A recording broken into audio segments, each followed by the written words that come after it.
I think John is a very warm person who seems to have stumbled on some very interesting phenomena. At least one well-known physicist in Ontario is still trying to duplicate the Hutchison effect. So far, no luck. Now. wird die praktische Neigung global Fluidität bilden. Real progress is being made in a laboratory in Canada. Here, the full significance of the physical laws of light and space had become clear to John Hutchison, and he is utilizing this knowledge to produce cause and effect experiments which lead to an understanding of the harmony of nature. Science, in harmony with the laws of nature for the good of mankind, will hold great values in many fields and would advance its course beyond our present comprehension. John Hutchison has been working in the areas of electromagnetic forces and the changes in the molecular structure of materials for many years. He has in this time achieved a breakthrough in anti-gravity knowledge, providing spectacular examples of heavy objects flying through the air without any visible signs of propulsion.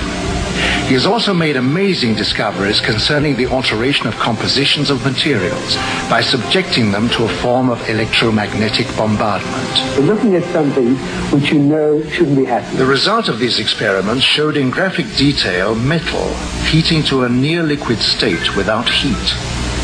Hard metals would turn into soft rubbery objects, proving that any substance could change its form if the science involved was understood.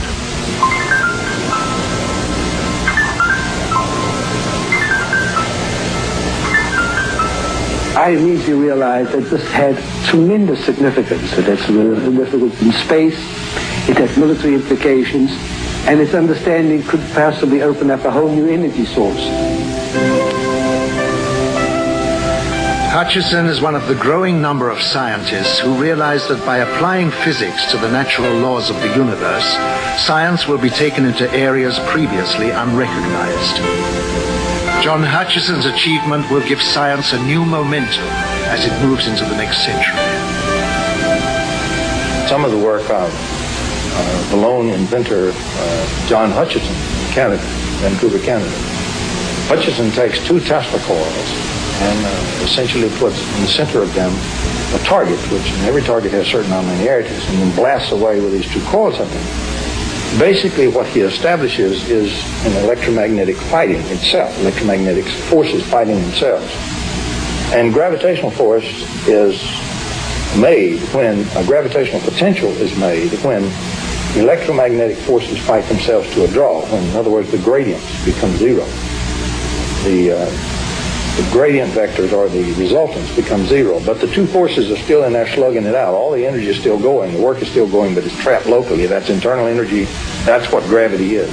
And the Whittaker paper tells very well how to do that.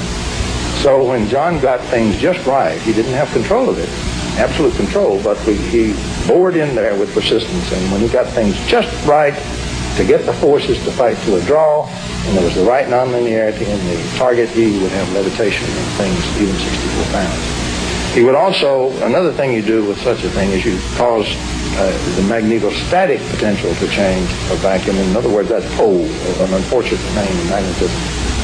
But in other words, it causes deposits of monopoles inside materials such as metals.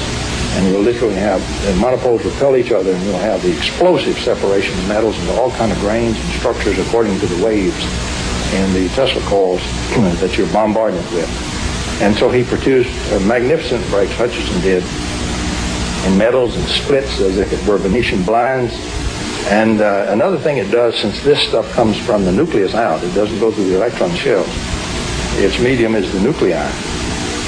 What you have then is you have changes in the atomic nuclei and which result in lattice changes. You have the production of alloys which cannot be made in this world with normal processes.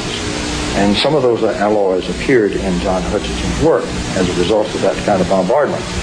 Another thing you have is once charged with scalar radiation, the nuclei then continue to discharge over a long period of time.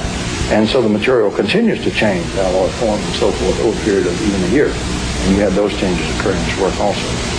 He was reproducing and has been reproducing some of the work in Nikola Tesla, and even some of it going further. But that's what he's doing.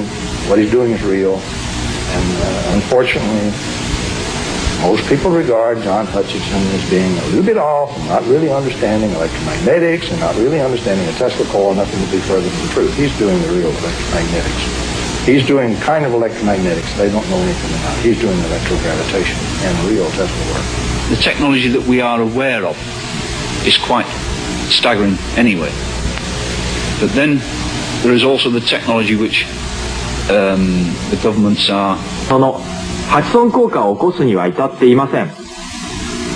しかもこの革命をかけた挑戦が始まっています。